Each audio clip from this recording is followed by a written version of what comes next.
Good morning, Kuya!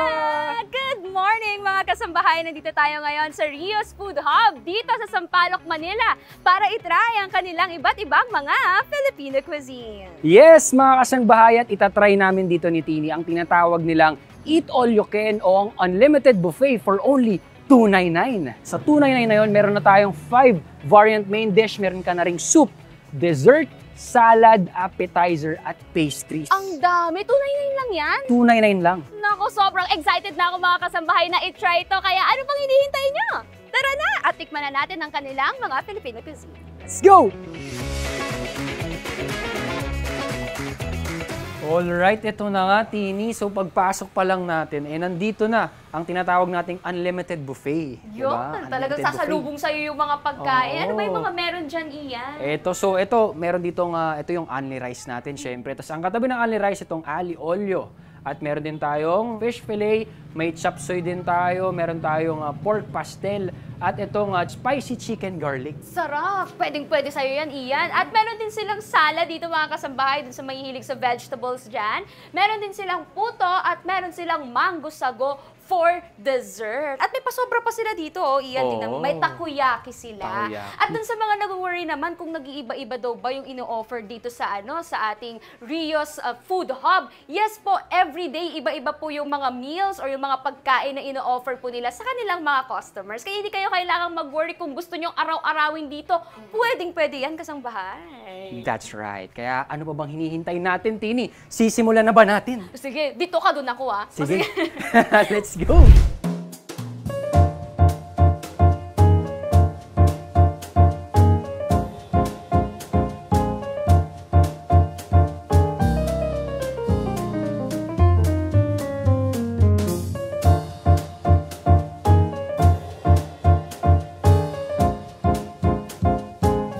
Ito na, Ian. I'm so excited to taste all this food. Kaya, tikman na natin. Let's go! Go! Sisimulan ko siya dito sa ating spicy garlic chicken.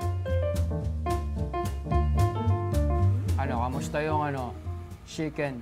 Dun sa mga nag-worry agad dun sa word na spicy, huwag kayong mag-alala, hindi siya sobrang anghang. Okay. Saktong-sakto lang yung anghang niya. Pwedeng-pwede pa rin sa inyo. Tapos, yung pagkaka-fry dun sa chicken, goods din. Makikita nyo rin sa color kasi diba? Ang ganda, perfect yung pagka-brown niya. And then, sa sauce, hindi siya sobrang maalat, hindi rin siya sobrang matamis. Saktong-sakto lang. Kapag hinaluan mo to ng kanin, panalo na to. Ito ang akin naman, yung nasarapan ako. Ito sa fish fillet, kasi sa kagat pa lang, ma-feel mo na may laman. Kasi di ba may mga fish fillet na puro, puro crumbs lang, ganyan. Pero ito, fish talaga, mararamdaman mo na malaki yung nilagay nila sa. Ito naman kanilang gulay ang titikman natin.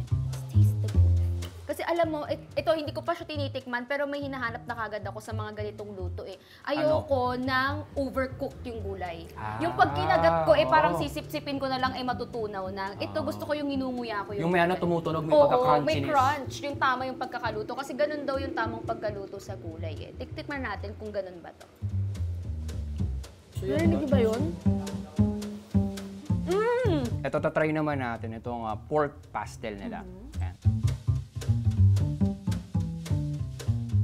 Creamy siya, creamy, and hindi siya yung parang masyadong buo-buo na something. So kasi medyo parang siya, yung texture niya is hindi siya yung medyo may buo-buo nga. Gusto ko yung parang medyo flowy lang. Ayan yung ali olio. Parang malapit siya sa pesto. Pesto. Parang ganun siya. Parang Italian, malapit sa pesto Italian. yung lasa. Kasi nalutuan na tayo ni Ira. Hi, Ira. Nalutuan niya tayo ng pesto. Ganun yung lasa niya. Close to pesto yung lasa ng kanilang alio olio. Ay, ang sarap nito. Tapos imagine only. Only, di ba? At ito pang maganda dito, Ian, sinabi rin sa atin kanina na yung ginamit na pasta dito is Australian pasta. Para naman dun sa mga kasambahay natin dyan na nag-worry kasi hindi naman sila malakas kumain o kaya may mga kasama sila na hindi malakas kumain. Dun sa mga estudyante rin dyan na gusto yung mga budget friendly lang, hindi kaya yung $2.99. Meron din sila dito tig 99 pesos. 99? Oo, Ian. At magugulat ka pa kung ano yung pwede mong makuha dun sa 99 pesos kasi meron ka ng isang meal, unlimited yung rice mo, may soup ka na, at meron ka pang drinks. Ang dami pala nun at 99. Busog ka na talaga, 99 pesos. Pero kung hindi mo kaya yung 99, Hindi pa rin kaya yung 99. Oo, kung hindi mo afford ang 99, meron pa tayong mga 50 pesos. Wow. Ito yung mga sinasabi nila nga best seller dito sa Rios Food Hub. Ito yung mga tapsilog, tosilog, at yung mga sisig silog. Eh, yung mga hilig ng mga estudyante. Siyempre, napaka-friendly nun para sa mga estudyante rin kasi 50 pesos, napaka-affordable. Titikman ko muna yung isa sa kanilang mga dessert. Dessert? Oo, itong mango sago. Kasi sinasabi nila kanina, ang dami daw talaga naghahanap nito. Tignan natin. Mango sago. Ang sarap yung tamis niya, saktong-sakto. Legit na mangga, hindi siya yung mga powder-powder lang na klase ng mangga. As in, may mangga talaga dito.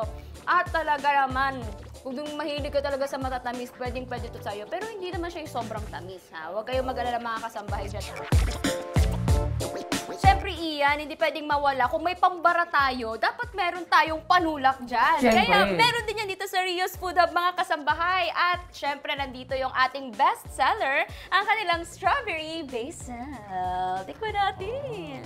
Yan yung mga ano nila, mocktail, no? Mocktail. Ano, kamusta?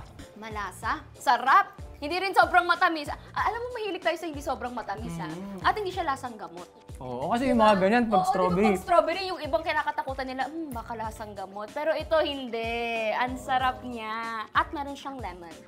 Lemon extract. Wow.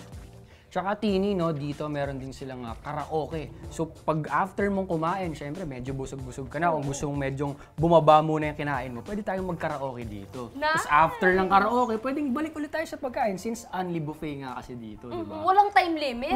Walang Basta time limit. nandito ka ng 5 p.m. to 11 p.m., kumain ka ng gusto.